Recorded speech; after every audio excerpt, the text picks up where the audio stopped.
Greetings citizen, and welcome to another fun-filled and action-packed episode of This Week in Star Citizen. I hope you're all doing well, and are managing to stay sane in this wibbly-wobbly new world we find ourselves in. Speaking of wibbly-wobbly, let's see what's been going on in Star Citizen this week. Hello, what's all this then? Planet Tech version 5. Bringing our flat galaxy to life. Interesting. So, CIG says, we've always prided ourselves on being at the forefront of technical innovation, but also on including a degree of scientific accuracy that grounds Star Citizen sci-fi universe in the realm of the somewhat plausible. Well, if I didn't know better, I'd say CIG were trying to make a funny. And let's be honest, CIG can be pretty good at funny. Daymar is looking pretty snappy though. And Yella looks epic.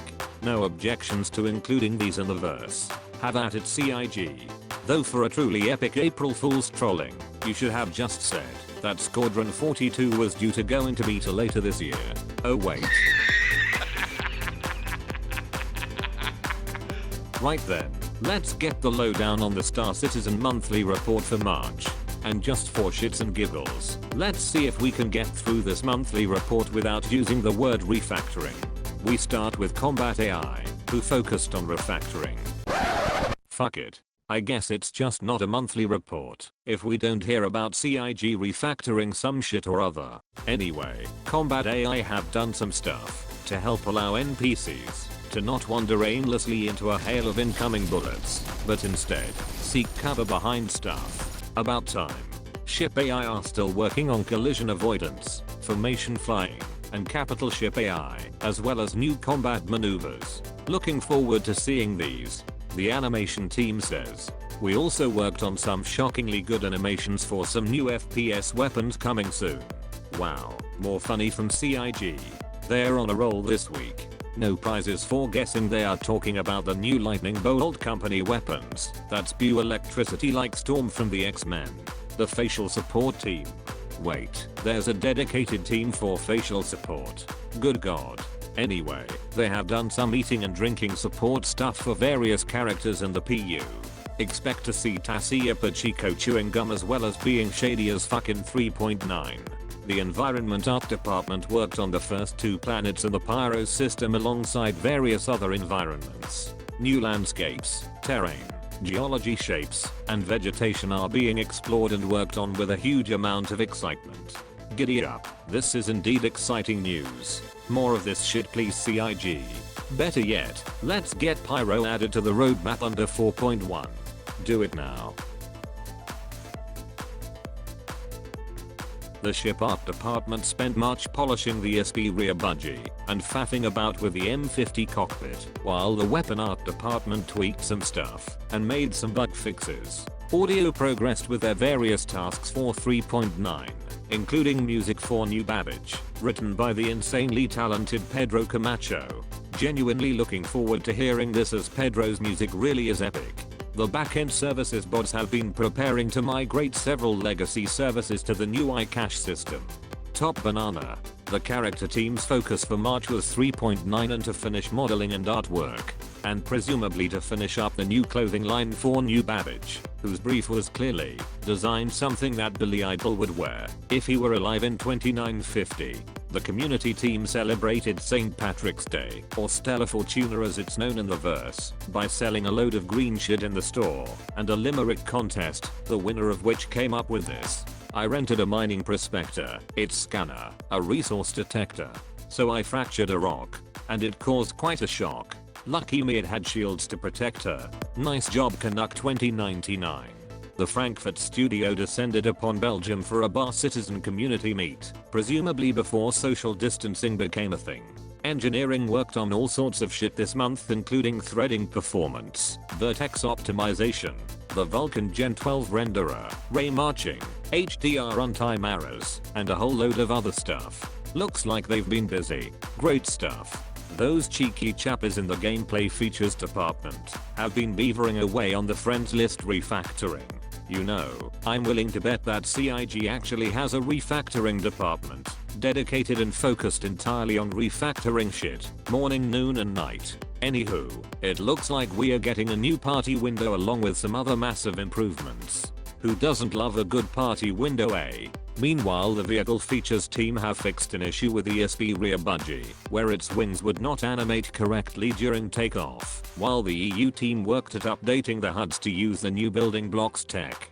So, we can expect a refactor for this next month then. The graphics team have been consumed with critical work on the Vulkan renderer, while lighting have been busy fiddling about with all the light bulbs in New Babbage and the Klesher automated prison.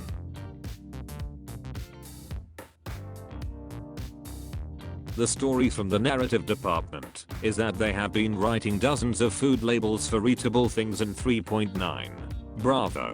They've also been looking into the lore for several upcoming star systems. Interesting. Does this mean they are revisiting the existing lore for systems we already know about, or are there some new star systems coming that we don't know about yet? Very interesting. The player relations department rolled out their Mitch McConnell nuclear option for resetting your account. Nobody has ever seen a reset system like this. People say it's the best thing ever. The props team were also focused on food and drink for the upcoming 3.9 patch, and some new shop displays for New Babbage, for the more discerning shopper, not like that fucking riffraff you see at Lawville. Very dapper. Physics grids and object container splitting have meant changes to the ATC functions across all landing zones in 3.9, and the QA team have also been working on testing for dogfighting and 3D navigation. Meanwhile, the boys and girls from Tech Animation saw some, wait for it, refactoring of the in-house facial rigging and animation suite. Sexy. They also developed a tool to enable character art to add skeleton extensions from a preset before editing and exporting them to speed up the authoring process. More sexy. The tech art department have been working on stuffs, but the thing I find most interesting is that there is a thing called a dual quaternion skinning deformer. I'm sorry, but that is just fucking epic. I have no idea what one of those is, but I feel like I should have one in my kitchen. That's right out of the Star Trek Techno Babble handbook right there. Scotty, I need warp speed now. Aye, Captain, but can he get the dual quaternion skinning deformer to calibrate? Can he change the laws of physics, man? Turbulent worked on unifying Spectrum with the new Friends thingy and made some dank green pages for the RSI website during St. Patrick's Day. Plus some super secret squirrel stuff that hasn't been announced yet. Cough cough. Origin straight to flyable ship sale coming next month. Cough cough. And finally, for the PU monthly report, the VFX team have continued delivering effects for the budgie, New Babbage, and the Klesher prison, as well as destruction effects for volatile cargo and atmospheric entry effects. Cool beans. Star Citizen Live. Once again, live from the Casa della Disco, we join the bearded one who is joined this week by the legendary Mr. Paul Jones, art director from Wilmslow in the UK, who shows us how to put together an art piece for a promo image. This particular image is of a pack of Aries chasing down an IDRIS over a futuristic cityscape.